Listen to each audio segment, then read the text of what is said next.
കേരളത്തിലെ എറണാകുളം ജില്ലയിലുള്ള വല്ലാർപാടം ദ്വീപിലുള്ള ഒരു ക്രിസ്ത്യൻ ദേവാലയവും തീർത്ഥാടന കേന്ദ്രവുമാണ് വല്ലാർപാടം പള്ളി അഥവാ വല്ലാർപാടം ബസിലിക്ക.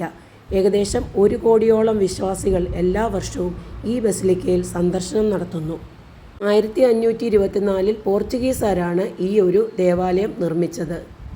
2004 സെപ്റ്റംബർ 12 മുതൽ ഈ ദേവാലയത്തെ കേന്ദ്ര സർക്കാർ ഇന്ത്യയുടെ ദേശീയ തീർത്ഥാടന കേന്ദ്രമായി പ്രഖ്യാപിച്ചു. പരിശുദ്ധാത്മാവിൻ്റെ നാമധേയത്തിൽ സ്ഥാപിതമാകുന്ന ഏഷ്യയിലെ ആദ്യ ദേവാലയമാണിത്. 1676 വെള്ളപ്പൊക്കമുണ്ടായപ്പോൾ പള്ളി തകരുകയും അൾത്താരയ്ക്ക് മുകളിൽ സ്ഥാപിച്ചിരിക്കുന്ന അവർ ലേഡി ഓഫ് റാൻസം ചിത്രം ഒഴുകിപ്പോവുകയും ചെയ്തു. അന്ന് കൊച്ചി ദിവാനായിരുന്ന രാമൻ പാലിയത്തച്ഛൻ ഈ ചിത്രം കായലിൽ നിന്ന് വീണ്ടെടുത്ത് പള്ളി അധികാരികളെ ഏൽപ്പിച്ചു. പുതിയ പള്ളി പണിയുന്നതിനായി സ്ഥലവും ദിവാൻ ദാനമായി നൽകി. തുടർന്ന് വിമോചനനാഥയുടെ നാമത്തിൽ പുതിയ ദേവാലയം സ്ഥാപിക്കുകയും വീണ്ടെടുത്ത മാതാവിൻ്റെ ചിത്രം അതിൽ പ്രതിഷ്ഠിക്കുകയും ചെയ്തു. പള്ളിയിലെ പ്രധാന ദേവത പരിശുദ്ധ മറിയമാണ്. തീർത്ഥാടകർ അവളെ വല്ലാർപാടത്തമ്മ എന്ന് സ്നേഹപൂർവ്വം വിളിക്കുന്നു. വല്ലാർപാടം പള്ളിയെ ചുറ്റിപ്പറ്റി കുറേ അത്ഭുത കഥകളും ഇതിനോടകം നമ്മൾ കേൾക്കാൻ കഴിഞ്ഞു. 1752 മെയ് മാസത്തിൽ മീനാക്ഷി എന്നൊരു നായർ യുവതി തൻ്റെ 1 വയസ്സുള്ള മകനോടൊപ്പം മട്ടാഞ്ചേരിയിലേക്ക് കപ്പൽ കയറുകയായിരുന്നു. കൊടുങ്കാറ്റ് ശക്തമായി. അവരുടെ ബോട്ട് മറിഞ്ഞു. ബോട്ടിലുണ്ടായിരുന്നവർ നീന്തി രക്ഷപ്പെട്ടെങ്കിലും യുവതിയോ കുട്ടിയോ രക്ഷിക്കാനായില്ല. മുങ്ങിമരണത്തിൻ്റെ വക്കിലെത്തിയപ്പോൾ ഇളയമ്മ ഒരു ഉറപ്പ് നൽകി.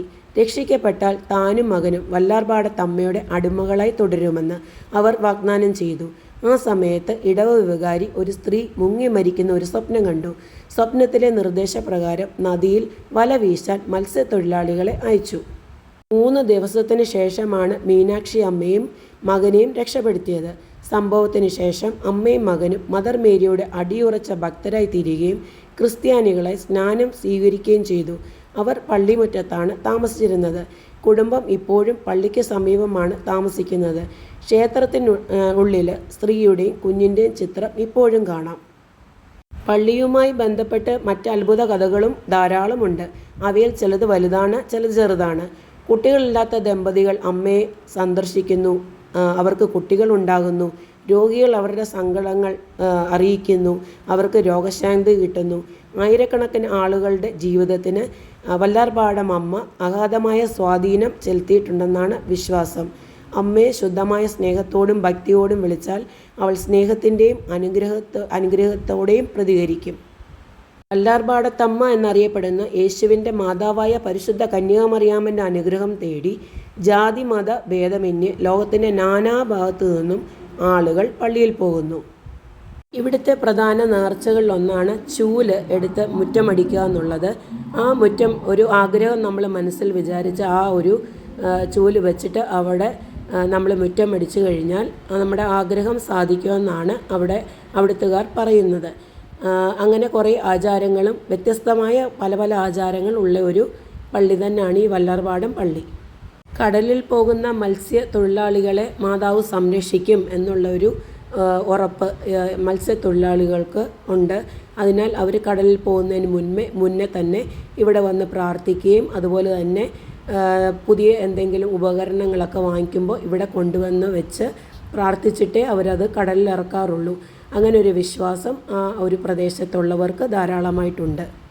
ഈ ഒരു പള്ളിയുടെ മുന്നിൽ കൂടെ ബോട്ട് സവാരിയൊക്കെ നടക്കുന്ന സമയത്ത് ഒരു നിമിഷമെങ്കിലും അവർ ബോട്ട് നിർത്തി ഈ വല്ലാർപാടത്തമ്മയെ ഒന്ന് വണങ്ങിയിട്ടേ പോകൂ എന്നുള്ളൊരു ചരിത്രം അവിടുത്തുകാർ പറയുന്നത് ഞാൻ കേട്ടിരുന്നു.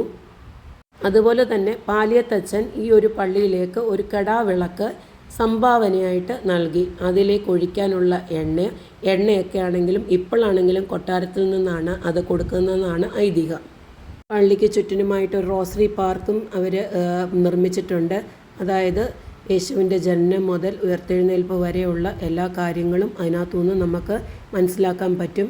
നല്ല ഭംഗിയിലാണ് അത് ചിത്രീകരിച്ചിരിക്കുന്നത്. കാരണം നമുക്ക് ഒരു സൈഡിൽ നിന്ന് തുടങ്ങി അവസാനം വരെ ഒരു പള്ളി ചുറ്റി വരുന്ന രീതിയിൽ അത് മനോഹരമായിട്ട് തന്നെ അവരത് ചെയ്തിട്ടുണ്ട്.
ഈ കാണുന്ന ഒരു ക്രിസ്മസ് ട്രീ അവർ ചകിരി കൊണ്ടാണ് ഇത് മൊത്തവും നിർമ്മിച്ചിരിക്കുന്നത്. അതും ഒരു പ്രത്യേകത തന്നെയായിരുന്നു.